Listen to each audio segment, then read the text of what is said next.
Are people really listening to the governing body? And when I say people, I'm talking about the Jehovah Witnesses indoctrinated into this organization. Are they really listening? Are they listening to the governing body? Right? Because when I'm at assembly halls, right, and you got 3, 4, 5,000 people there, and the governing body is talking, and you got experiences on stage, and you got movies, and all of these things, I'm looking around, and a lot of the people and families and individuals I know on a personal level, and I'm like, no one is doing this, right? It's like, who is doing this? Even the people on stage giving, I guess testimony, for lack of a better word. I'm like, you are lying. I know you. I know your father. I know your mother. You are lying. Right?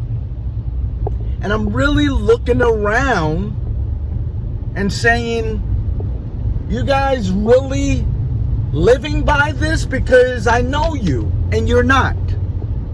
Right?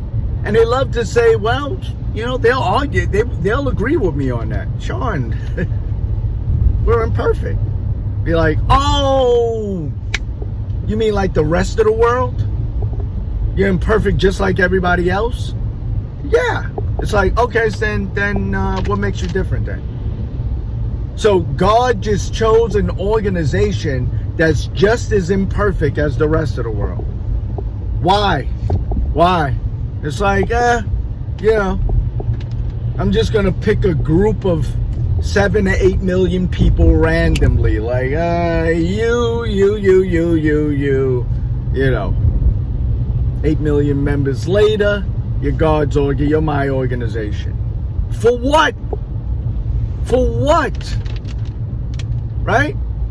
I'm really trying to find the individual or family that really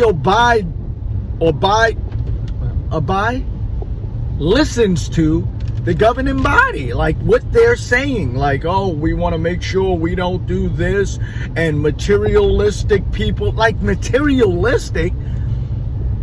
At one point I was the bum as far as driving, like whatever I was driving, I'm looking around at the assembly, I'm like, everybody got BMWs and Lexus trucks.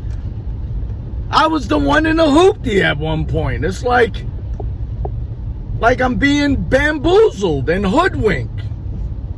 Ode to Malcolm X. Right? It's like everybody's living better than me, it seems like. They got houses, they got good jobs. When I speak to, certain people like my mother, I say, hey, and she'd say, oh, that's brother and sister so-and-so. I don't know if you remember them. And I'm like, because I'm very, career orientated. So it's like, oh, what does he do? Oh, really good job. He's an engineer. The people that make, and I'm like, what happened to not going to college and not really pursuing where do they live? Oh, they have a beautiful house. Yeah, and such. I'm like, who's listening to the governing body? They just said, don't be materialistic. Forego the second television. But then you go to these people's houses, like, let me show you the theater room. It's like, are they really listening to these people? I think not. I don't think they're listening at all. I really don't. It's like everything they say, brothers and sisters, friends, we need not do this. You do it. You do it. We want to be moderate in our eating.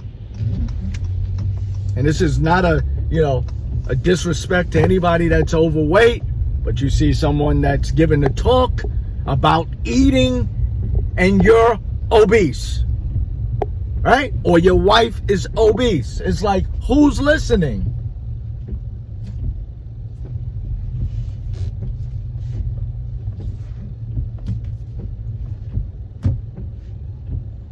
You have people that's thinking about the first glass of wine they're going to have after the assembly. It's like, it's just over.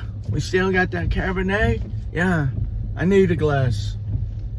You know, like it's, and this is not a disrespect to people. It's just saying that we're all human. We're all human. But yet they want to look at other people and say, oh, you celebrate a birthday. It's like, yeah, and you're looking at that sister's ass. What's the difference? Right?